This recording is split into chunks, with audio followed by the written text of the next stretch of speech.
Living on a farm with a well, as can be seen behind me here, I've always appreciated the fact that my family's water supply has been disconnected from the rest of the community.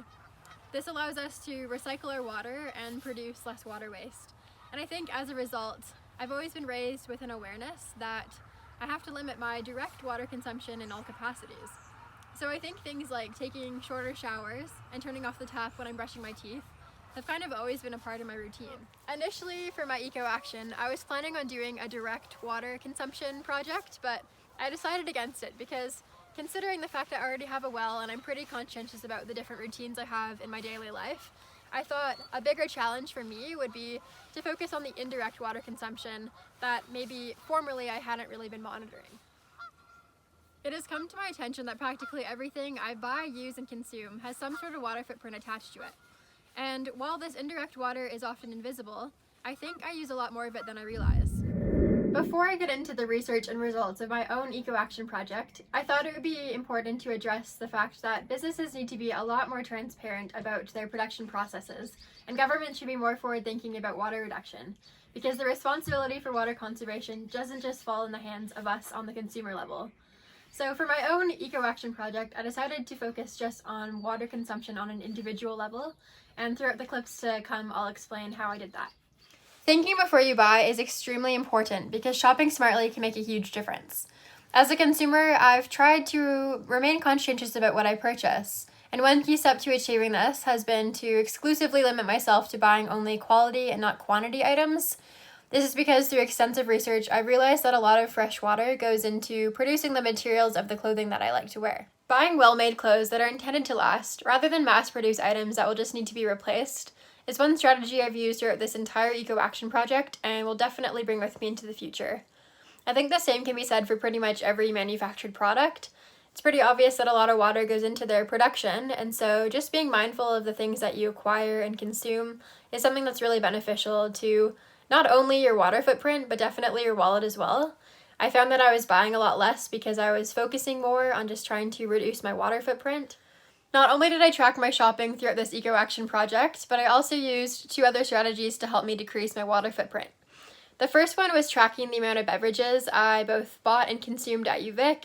I love hot chocolate and coffee, and unfortunately those 2 things are quite water intensive, so I tried to eliminate them from my diet near the end of my project. But at first I focused just on not buying any plastic cups that they came with, and so I brought a reusable cup everywhere I went and told myself I was not allowed to buy a beverage unless I had it with me. And the other part of this project that I did was trying to eliminate the paper products that I use on a daily basis. And so for school, if I had any assignments that I was able to submit online, I would choose that method over having to print out about 10 pages of work every time I had an assignment due in class. Taking advantage of my digital devices was an essential part of this project for me. I usually do not like reading things on my laptop, and so if it's over 2 pages long, I'll print it out and just read it in my hands. But from a green perspective, that's definitely not a smart decision, so I refrained from printing out anything unnecessarily and stuck to using only my technology. And like I said, if I had any assignments that I could submit online, I chose to do that. Or if I did have to print them, I would ask my teacher if I could at least double-side the work, so I was using less paper. Time for some results.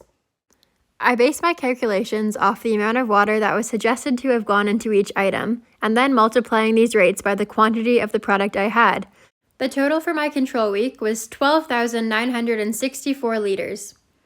After only 1 week of making adjustments, I brought my total down to 4,999 liters of water. Skip ahead to my last week of this project, and I only used 420 liters of water. It is clear that by becoming mindful of how much water was embedded into the everyday products I used, I was able to significantly reduce my water footprint.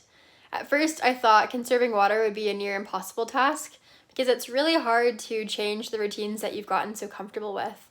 But still, I made it my mission to keep my rates low, if not lower, than every week I had previously recorded. I almost made it a little competition with myself to see how low I could keep them, and I definitely am a competitive person, so once I made it a little contest, I found that near the end of my project I was barely going out to buy anything except for my essentials, and I definitely became way more conscientious about what I was buying and what I was consuming. Never in a million years would I have expected the score I had week 5 to actually be my reality, But I think just from shopping, buying beverages, and using paper products less frequently, I was able to accomplish this lofty goal of mine. It was a huge learning curve, and it didn't come easily. I definitely found the first few weeks the most challenging just because it was hard to get used to changing my routines.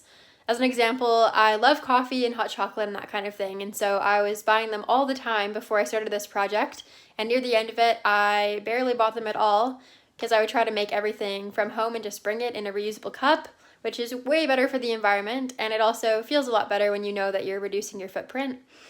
I've always found myself to be a pretty environmentally conscious person, but I was astounded that at first I was using over 12,000 liters of water indirectly each week before I had made any real substantial changes to my routines.